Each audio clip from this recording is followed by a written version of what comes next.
Bienvenidos a Charlas en la U, el programa de opinión de la Universidad del Valle.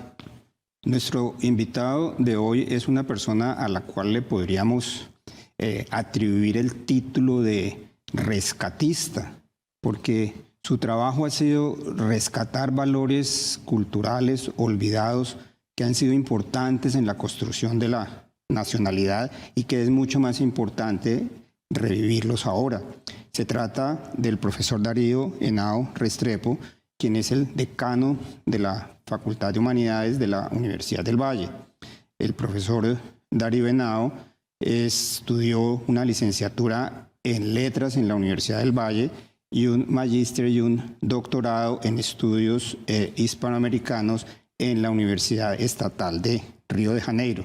Quiero agradecerle al profesor Henao que haya aceptado nuestra invitación, que acepte también con generosidad este título que le estoy dando de rescatista, porque yo sí creo que el trabajo que se ha realizado en los últimos años en el rescate de dos obras de autores colombianos importantes, que no solamente tuvieron presencia en el mundo literario, sino en el mundo político, como fueron Jorge Isaacs y Manuel Zapata Olivella, es algo que no tiene precedentes. Tanto Isaacs como Zapata Olivella no solamente han sido conocidos más que todo por un solo libro, sino que han sido un tanto olvidados cuando han tenido una enorme obra y un enorme impacto en su tiempo. Y yo quería empezar por preguntarle precisamente eso, ¿cómo fue que se escogió a tanto a Isaacs como a Zapata Olivella en ese trabajo de rescate? Porque uno no se imagina dos autores más distintos, el uno blanco, el otro negro, el uno burgués, el otro proletario, el uno afrancesado, el otro americanista. Y sin embargo, esas obras de alguna manera tienen algún contacto cuando describieron el mundo que los rodeaba. ¿Cuál fue la razón para la escogencia de esos nombres y qué los une? Bueno, la razón de Isaacs empieza cuando en Río de Janeiro mi profesora Bella Joseph, una profesora judía, había hecho su tesis doctoral sobre Isaacs. Esa fue una relación de que nos acercó muchísimo, incluso me la mostró. Ella no me, porque era pequeña en la época, y hice un trabajo comparando, dijéramos, el tema de la mujer como en los dramas íntimos en García Márquez, el amor en los tiempos del cólera y en María. Hice un trabajito para ella. Y ahí empezó otra vez mi relectura de Isaacs. Y cuando regreso acá a Colombia, la experiencia brasileña me había mostrado lo que ellos hacen con sus grandes autores, por ejemplo Machado de Asís. Entonces vi que aquí no había nada de eso, estaba muy mal publicado, no había casi nada.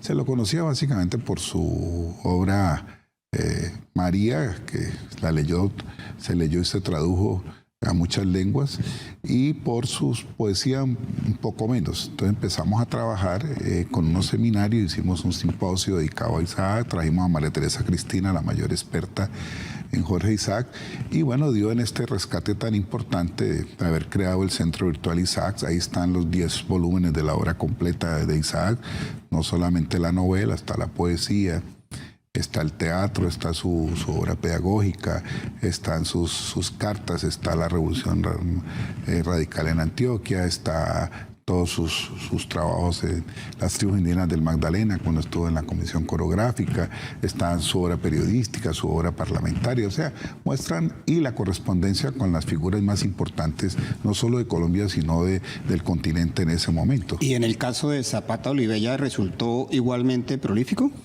Igualmente, incluso si se quiere más, porque Zapata vivió muchísimo más que Isaac, por ahí 30 años más. Zapata empieza todo porque yo lo conozco en el 78, fui su guía en Santa Marta, y a partir de ahí yo empecé a seguir su obra. En ese entonces me contó que estaba terminando su obra cumbre, Chango el Gran Putas, que había estado en África, y entonces de ahí en adelante ya mi formación brasilera empezó a darle mucha importancia al tema afro, al tema de la presencia de la diáspora africana en el continente. Entonces le dimos el doctorado honoris causa en el 2003, tú eras el secretario general, y después con el espíritu espíritu de Zapata fundamos el doctorado en estudios afro-latinoamericanos de la Universidad del Valle, que realmente se le debe en su concepción mucho a la obra de Manuel Zapata Olivella. Por eso en el 2020 decidimos celebrar el centenario de Manuel, publicándolo todo y haciendo todo lo que te pueda contar más adelante. Usted puede ser considerado, después de todo este trabajo, uno de los expertos en Manuel Zapata Olivella en Colombia. Si a usted le preguntaran, para que lo dijera en 2 minutos, ¿quién fue Manuel Zapata?, ¿qué contestaría? Bueno, Manuel Zapata fue un hombre que rescató la cultura popular colombiana. 1, 2, hizo un aporte a la comprensión de nuestro país, y es que somos una sociedad triétnica, española, indígena y africana, la famosa trietnicidad, que es el texto del hombre colombiano. Y por último, un hombre que se preocupó por hacer conocer la cultura colombiana en el mundo. Con su hermana Delia Zapata recorrió con las danzas, y él en muchas universidades. Yo creo que fue el escritor colombiano que más recorrió el mundo, quizás a lo largo del siglo XX. El rescate de la obra de Zapata no fue solamente una iniciativa de la Universidad del Valle, porque era un trabajo realmente muy grande, sino que involucró otras universidades que habían adelantado estudios similares a los que se adelantaban en la Universidad del Valle sobre minorías étnicas, etcétera. ¿Qué instituciones se involucraron en ese rescate? Bueno, la primera fue la Universidad de Córdoba. Yo me fui para Lorica y para Montería, porque es la tierra natal de Zapata, y vinculé a varios profesores de allá, especialmente a José Luis Garcés, que fue amigo de Manuel y lo estudió. Después vinculé a la Universidad de Cartagena, donde está Alfonso Munera Cabadía, que también fue amigo de Manuel, y le hizo homenajes en el Instituto de Estudios del Caribe, y luego pues el doctorado de la Universidad Tecnológica de Pereira y la Universidad del Valle. Otras universidades finalmente no se vincularon, aunque hicimos la labor, y el Ministerio pues de Cultura, ¿no? Sí se vinculó con la ministra Vázquez, y por ahí pues el Caro y Cuervo, don Carmen Millán, la Biblioteca Nacional y una serie de entidades que apoyaron el proyecto, que terminó en la página web donde están publicadas todas las obras, 27, la primera caja que hicimos, que es la que ustedes ven acá, que se publicaron 2.000 ejemplares para las bibliotecas nacionales. Se hizo un documental para televisión que filmamos en casi todas las zonas del país donde Zapata estuvo, especialmente pues en Lorica, su tierra natal, en Cartagena, en Bogotá. No pudimos ir al África porque se acabó el presupuesto, íbamos a ir a Dakar para ir a la isla de Gorée, donde él durmió. Y bueno, hicimos todo ese trabajo con un simposio internacional y con muchos labor de divulgación en varias universidades del mundo. Sí, Manuel Zapata nace en Lorica en 1920. Y en el año 2020 se celebró su centenario, y digamos el mismo Ministerio de Cultura decidió que ese era el año Manuel Zapata.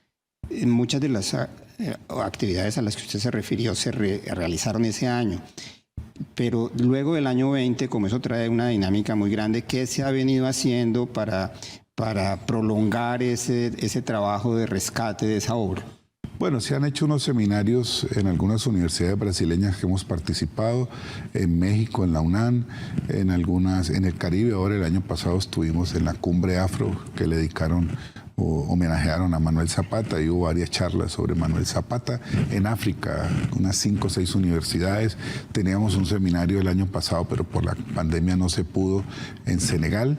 Están muy interesados en África, en la obra de Zapata. Yo creo que va a crecer muchísimo la obra ya en los Estados Unidos, en la Universidad de Washington, en Nueva York, en Vanderbilt, en algunas universidades del sur de los Estados Unidos, en donde los estudios afro son muy fuertes. En Howard hicimos un seminario, de manera que hemos crecido en ese sentido. En Perú y en Ecuador también han estado haciendo muchos seminarios, y todas alrededor del rescate que nosotros hicimos y del simposio internacional, donde tuvimos 45 ponencias de expertos en la obra de Manuel de todas partes.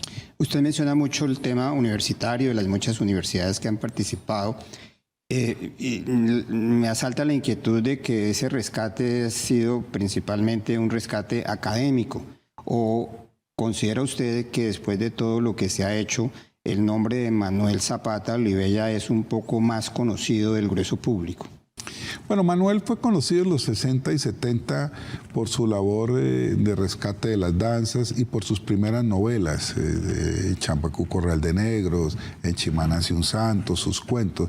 Después él se opaca y vuelve a retomar ya más a finales de los 70. Sí, realmente su gran obra, Chango el Gran Putas, que aparece en 1983, pues compleja, es muy ambiciosa, no tuvo el éxito, dijéramos, de 100 años de soledad, por decirte algo. Entonces sigue siendo un autor que apenas ahora, con este rescate crítico a fondo, va a empezar a llegar a los colegios, a los profesores, va a empezar a tener una lectura más amplia.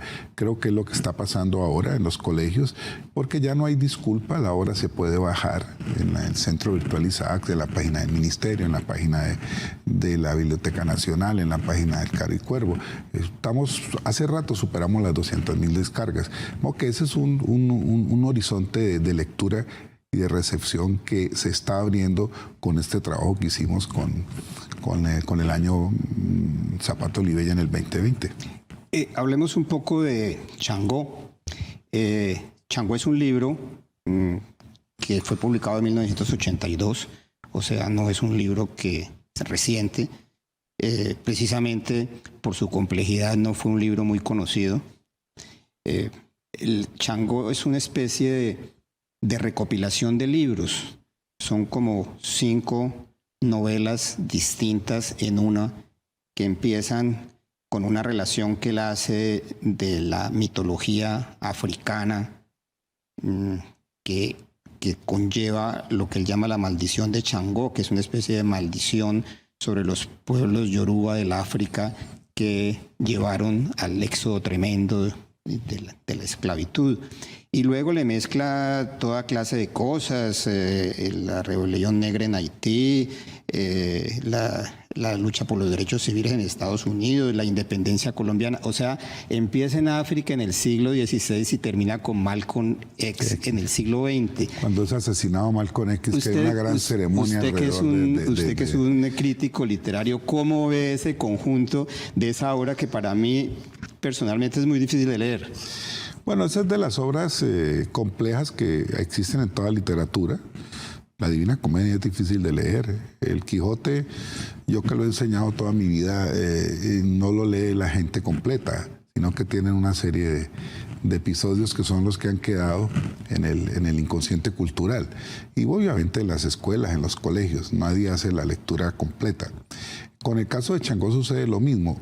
Es una apuesta muy ambiciosa de Manuel, porque él, cuando va al África y duerme en la isla de Gorée, porque le pide al presidente Senghor que lo deje dormir porque él está escribiendo una novela, eso fue en el 74, ahí él entiende que tiene que contar la novela desde el mundo de los antepasados y de las creencias de esos africanos que fueron embarcados contra su voluntad en los barcos negreros y que lo único que traían eran sus ideas, lo que sabían y su religiosidad, su metafísica, como la llamaba Manuel. Por eso el libro comienza con los dioses yorubas y prácticamente son 5 novelas, pero en todas aparecen de una u otra manera Changó, Obatala, Yemayá, Ogún, Ochún, ¿no? Y eso aparece Orula, que es el oráculo en la filosofía. Él le llamaba a eso el realismo mítico, porque era una mezcla de una historia muy cruel y muy real que había que contar con toda la fantasía religiosa y el imaginario negro. Sí, con toda razón. Él decía que su obra era realismo mítico y lo es porque él combina esa perspectiva religiosa. Por eso el título de Changó el Gran Putas, porque él en una de sus idas al África vio que uno de los relatos de Changó era que él, cuando lo mandan al destierro, el pueblo en Oyo no lo apoyó y entonces él los destierra después y los maldice.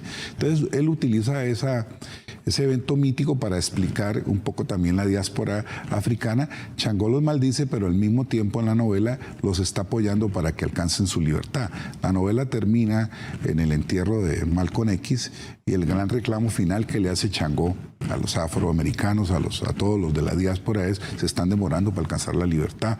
O sea, yo los castigué, pero consigan la libertad, y les está ayudando. Ese es un poco el mensaje simbólico de la novela. Antes de seguir hablando con el profesor Darío Henao sobre la obra de Manuel Zapata Olivella, vamos a hacer una pausa.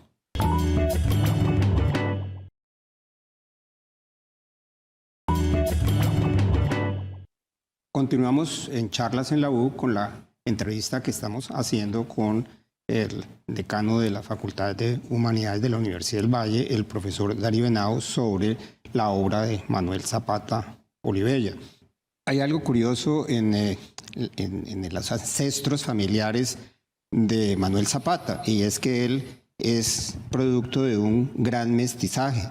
Dice inclusive en algunas de sus entrevistas: todos mis abuelos fueron concebidos en vientres negros o indios. Él era parte europeo, parte indígena, parte negro. ¿Por qué no adelantó ese proceso de identidad racial desde el punto de vista de identificarse como mestizo, sino como negro? Bueno, eso tiene que ver con la apuesta que él hace iniciar en esa obra. Él, antes de escribir Changó, escribe un gran libro que se llama El hombre colombiano, 700 páginas, en donde levanta la tesis de la trietnicidad de la configuración sociorracial colombiana. Nosotros somos producto del encuentro de españoles, indígenas y negros. Él va a rescatar más eso, porque él va a encontrar que es como el lado más oprimido, los llegados, los recién llegados, pero en toda su obra siempre él está señalando la solidaridad y los encuentros entre los movimientos negros y los movimientos indígenas. En Changó está lleno de referencias a eso. Y te cuento una anécdota. Yo lo visité un mes larguito antes, en el Hotel Dan Colonial de Bogotá. Yo lo visité varias veces, pero la última vez que estuvimos hablando toda una tarde, me dijo, hombre... Antes de que se muriera. Antes de que se muriera, en el 2004, me dijo, hombre, a mí me quedó faltando tiempo porque yo quería hacer el Changó de los indígenas. Era uno de los proyectos que él tenía. Dejó una novela que se llama Ichao, el Inmortal, donde hay mucho de eso. O sea, eso también le preocupaba, porque en los rescates del folclore que hizo con su hermana Delia en todo el país, él no solamente rescató pues las tradiciones negras, sino también las mestizas y las indígenas en muchas zonas del país. O sea, esas eran preocupaciones de él desde que fundó en el 46 el Instituto Folclórico Colombiano con su hermana Delia. O sea, eso estaba en su universo. No le alcanzó el tiempo, según él, pues. A nadie le alcanza. Cuando uno habla de rescate de una obra, es porque esa obra ya está allí y porque de alguna manera algo que se escribió, por así decirlo, fuera del tiempo, le llega a su momento. Y todo este trabajo hecho sobre el mestizaje y sobre la etnicidad afro de Manuel Zapata tendría muchísima más vigencia, pienso yo, ahora de la que tuvo hace 50 años cuando empezó a producirse, porque ese tema está mucho más vigente en la conciencia nacional, porque se ha avanzado mucho en ese terreno. ¿Esa es una obra que adquiere actualidad? Profundamente. Yo creo que en este momento que está viviendo Colombia, América Latina y el mundo, la obra de Manuel va a crecer enorme en África, en América Latina, en el Caribe, en los Estados Unidos, donde tú quieras, precisamente por lo que tú estás señalando. A él le tocó una época todavía muy adversa, que estaba apenas comenzando a reivindicarse esto. Ya hoy, lo hablaba con unos dirigentes el 7 de agosto que estuve en Bogotá, en la posesión de Petro, hubo una reunión de afros de América Latina, y todos estaban en el mismo hotel, entonces hablábamos mucho del desayuno. Y una de las cosas que concluimos ahí era que si alguien había que poner en el centro para ser estudiado por las nuevas generaciones, por los niños, los jóvenes, era la obra de Changó el Gran Putas, y toda la obra de Zapata y de otros grandes pensadores de América Latina. Es decir, todavía se está en un proceso de adquirir plena conciencia de qué somos. Y el gran aporte que creo que él hace es el tema de la trietnicidad. O sea, no podemos pensar que es solamente una perspectiva negra, no es que los negros se mezclaron, se mestizaron con blancos, con indios, el zambaje, el mestizaje, el mulataje. O sea, eso es una cosa muy particular y muy rica y muy propia de nuestras sociedades, tal vez un poco distinta al caso de los Estados Unidos, por ejemplo, o se debate mucho en el caso brasileño, aunque ya el mulataje fue muy fuerte. O sea, cada zona tiene unas particularidades en ese proceso sociorracial, y yo creo que Manuel va a cobrar una vigencia enorme. Ya se está estudiando muchísimo en nuestras universidades y colegios. Estudió en el Brasil y se acaba de referir a los estudios sobre el mulataje en el Brasil.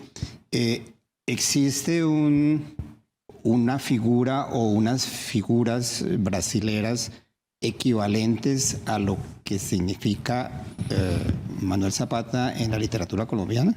Sí, claro, yo, además porque él lo leía muchísimo, que es Jorge Amado, al que tuve oportunidad de conocer cuando estudiaba allá y lo entrevisté. Sí, la novelística de Jorge Amado, que es en una ciudad que fue la primera capital de Brasil, la capital negra de Brasil, donde está la mayor cantidad de iglesias, de terreiros de la religiosidad africana, están en Bahía. Y bueno, si tú lees muchas obras de nuestro Jorge Amado, vas a encontrar muchísimas.